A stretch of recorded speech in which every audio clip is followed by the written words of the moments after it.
Nowadays, Raven Software may be mostly recognized by the general video game audiences as the guys who make Warzone.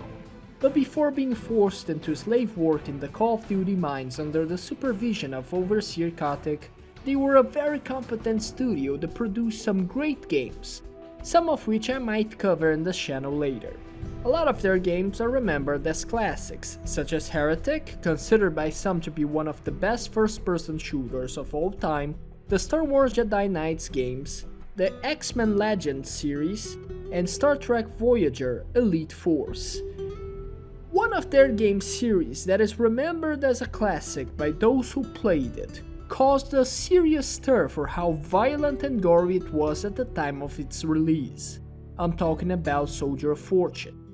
Released in 2000 for PC, PlayStation 2 and Dreamcast, Soldier of Fortune has the player taking on the role of John Mullings, a mercenary working for a secret United Nations anti-terrorist group called the Shop. After dealing with a hostage situation caused by a white supremacist gang in the New York subways, John Mullings and his partner Hawks learned that the gang was just a small part of a larger conspiracy, and they must travel the world to neutralize this threat.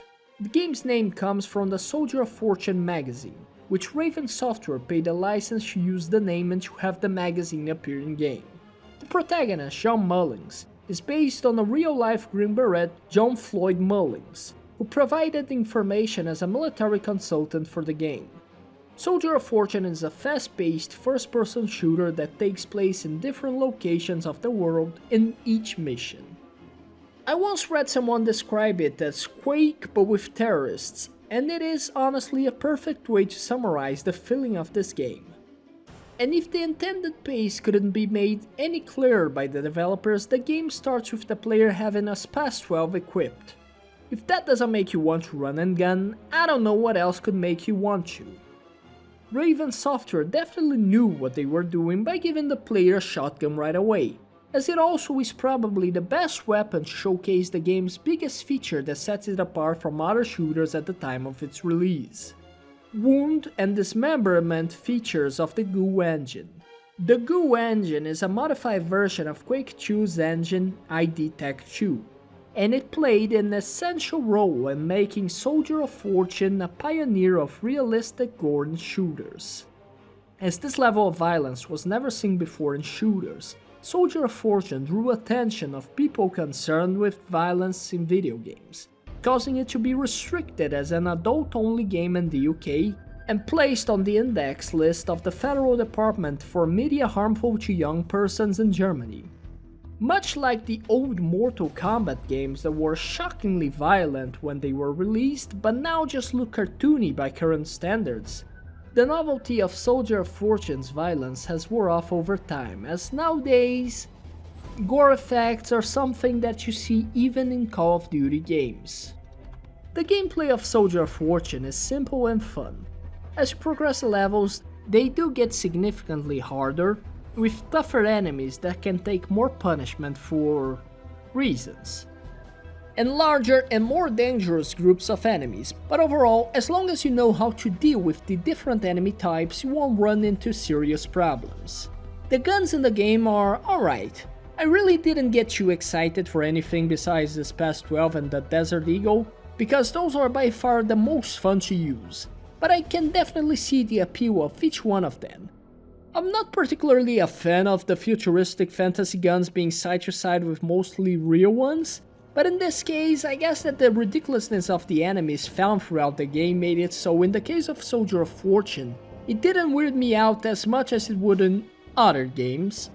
The main issue with the guns of this game, to me at least, is that as you get farther into the game you will realize that you kind of have to choose certain weapons specifically, whether you like them or not.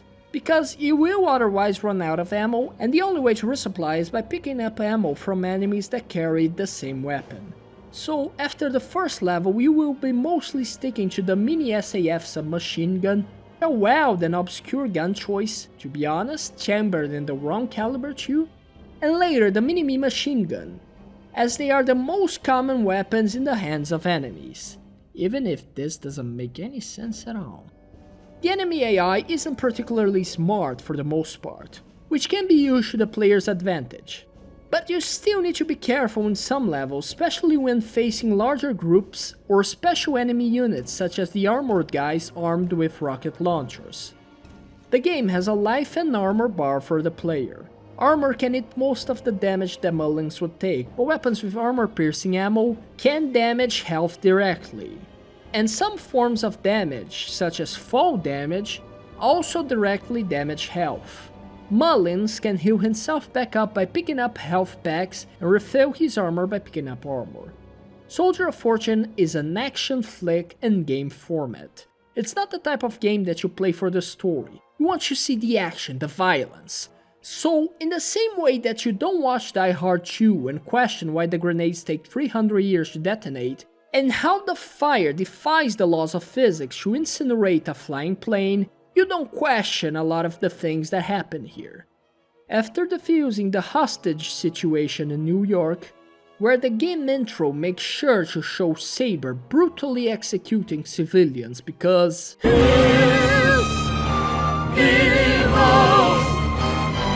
and your main target for now, Mullings learns that Saber is part of an organization called the Order that stole nukes in Russia and sold them across the world. He goes after the nukes, first in Uganda, where he witnesses the prowess of the Ugandan Air Force. By the way, I have found a bug in every game that I've played these last few weeks. My PC might be possessed, and I might have to call a tech priest to exorcise it. The second one is in Kosovo, during the reconciliation of the Clintons, also known as the NATO bombings of Yugoslavia, where terrorists somehow steal a Nighthawk. Guess they had to one-up the Yugoslavians for donning one. I don't really see how they could hijack one, but I'm not gonna question because again, action-packed movie! The third one is in Russia because we still live in the ghost of the Cold War, and the fourth one is in Iraq because we need to remember the Gulf War. Mullings then goes after Saber in New York and kills him. The shop learns of a missile factory used by the Order in Sudan. Mullings infiltrates it, but Hawk is captured and killed by the Order's leader and Saber's older brother Decker.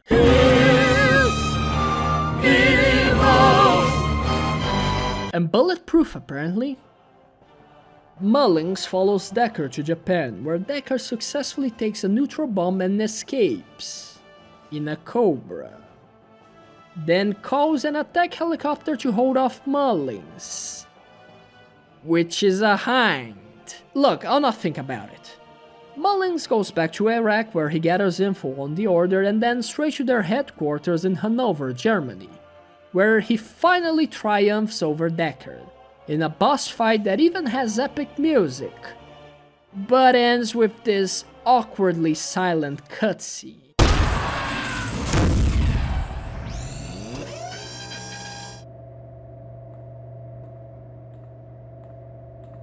I'll see your friend in hell. Say hi to him for me.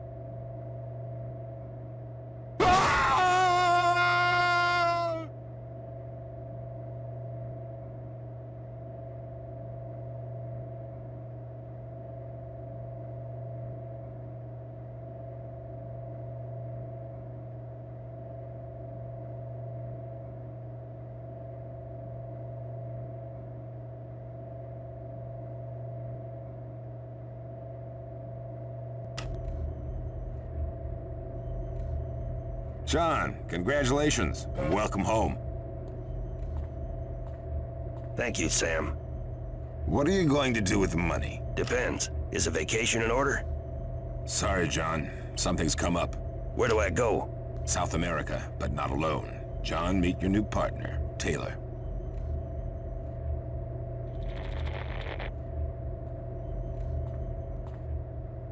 Taylor.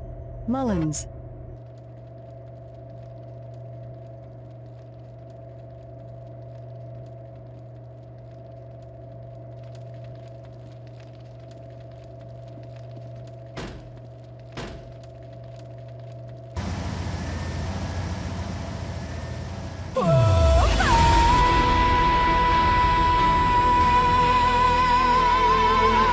Yeah, that's one way to set up the next game, which was released in 2002 for PC and the Xbox. Soldier of Fortune 2 continues the story of John Mullins and the shop, but the game has an entirely different feeling from the first one.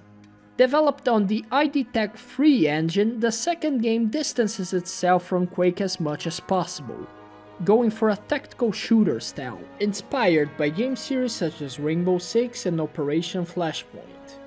And the Rainbow Six influences in particular feel very clear to me, as for the longest time my memory of Rainbow Six 3 and this game blended together, and I couldn't tell until I played this game again for this video that a lot of my memories of it were instead from Rainbow Six. Staying true to the namesake of its subtitle, Double Helix, the story this time is about a man-made virus used as a biological warfare weapon instead of nuclear weapons. This time the game is more narrative heavy, and we get to see the larger scale of the shop and the politics at play behind the scenes. There are no fantastically tough or no reason enemies, no fantasy high-tech weapons, and mistakes are a lot more punishing than before. Mullins move slower than in the first game. Weapons have considerable bullet spread depending on the difficulty, and spraying and praying is not a good tactic unless you're dealing with enemies at close quarters. The contrast between the arcadey first game and the more realistic approach of the second one can be jarring to fans of the original Soldier of Fortune, and I have seen quite a few people complain that the two games feel nothing alike to each other.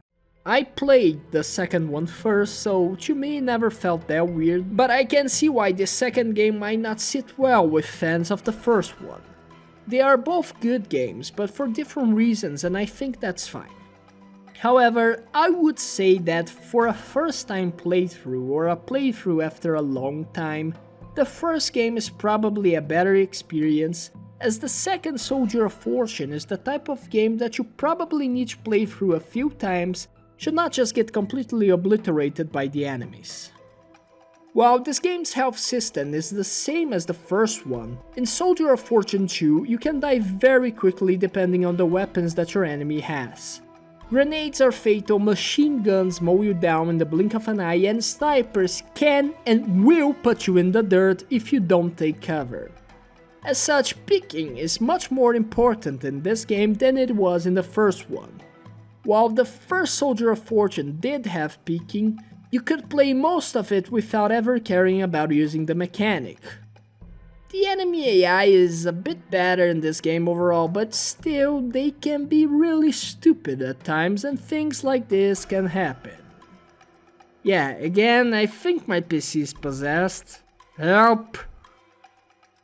The game tries really hard to push the stealth mechanics added to it, but the problem is that they don't really work. There is a sound level meter that shows you how much noise you're making, and it is supposed to be an indicator of how much attention you're drawing from the enemies by how you're moving and which weapons you're using. The problem is, there is only one weapon that has the option to be suppressed, the MK23 SOCON. And if you don't hit headshots with it, your enemies will immediately alert everyone.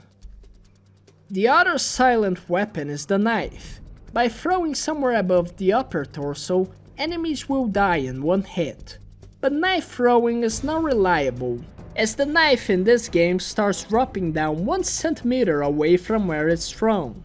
Not to mention that by choosing to use a throwing knife, you will be limited to 4 throws a maximum, and you will have to walk up to the corpses of your enemies to pick up the used knives to not run out of ammo. Both the pistol and the knife methods are extremely tedious ways to play, and I don't think it's worth trying to stealth through this game. It doesn't help that besides the lack of efficient stealthy combat methods, enemies seem to be always on high alert, as not only they apparently can see you even behind cover sometimes, the smallest links can give away your position. And if one enemy is alerted to your presence in New York, even the ones in Zimbabwe will immediately know your exact location. While the stealth system is primitive and not lenient enough to enable enjoyable stealth playthroughs, going loud is the better and more fun option. Soldier of Fortune 2 has better weapon variety than the first game, and while the assault rifles are, for the most part, the dominant weapons throughout the game, as most engagements are at medium distance, that doesn't mean that the other weapons are useless or not fun to use as well. Also, if you needed a clue as to when this game was developed, the presence of the XM29 OICW should give it away, as at the time a lot of games were jumping into the hype train of the OICW program being the future of firearms. And to be real, I can't blame them.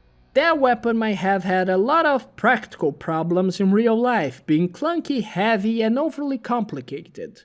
But in video games you don't have to deal with that, and god damn it, doesn't it look cool. Differently from the first game, the story this time is supposed to be much more important. The game is clearly trying to make players take these missions as seriously as possible.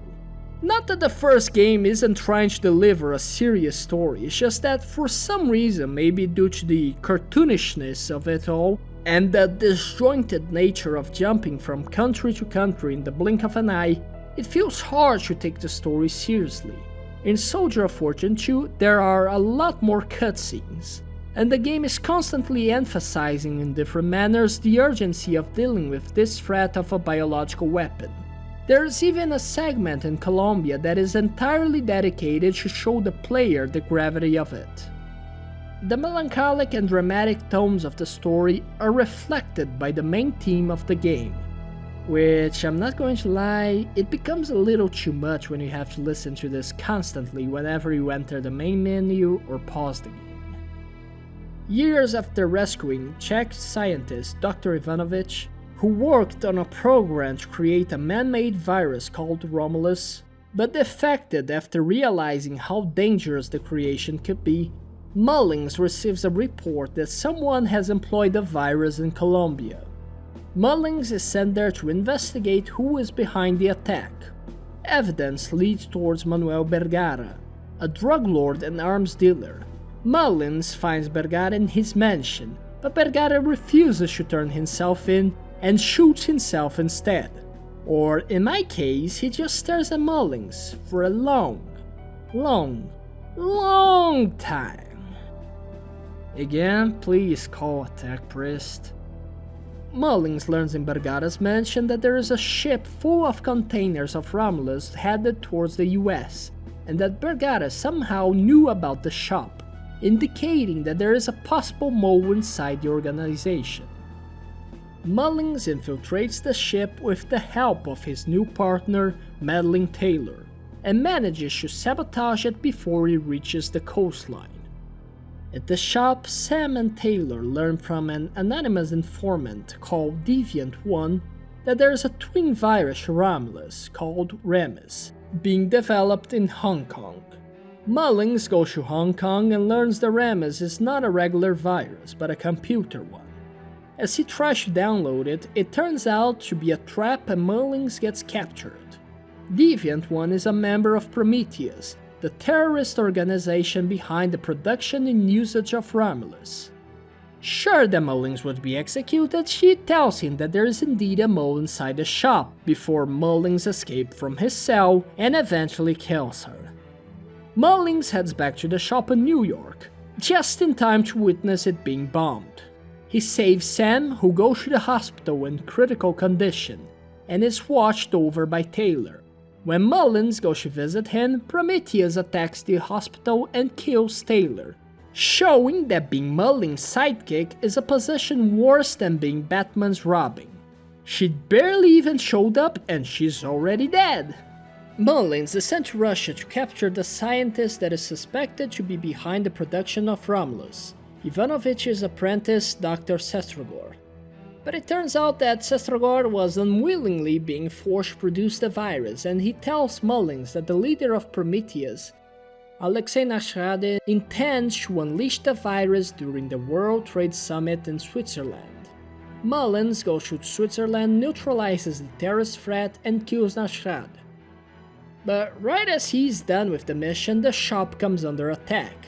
He fights off the Prometheus forces and meets Assistant Director Wilson, who, surprise surprise, turns out to be the Mole. Who could have seen that coming? Mullins kills Wilson, and with that ends the threat of Prometheus. Now, if the Soldier of Fortune franchise stopped right there, even if forgotten and abandoned, it would have ended with a good game. But no, Activision didn't feel content with that. They had to desecrate the series' grave by publishing Soldier of Fortune Payback, a game that had absolutely nothing to do with the original besides the name. Released in 2007 for PC, PlayStation 3 and Xbox 360, Soldier of Fortune Payback was the only Soldier of Fortune game that wasn't developed by Raven Software, which is never a good sign.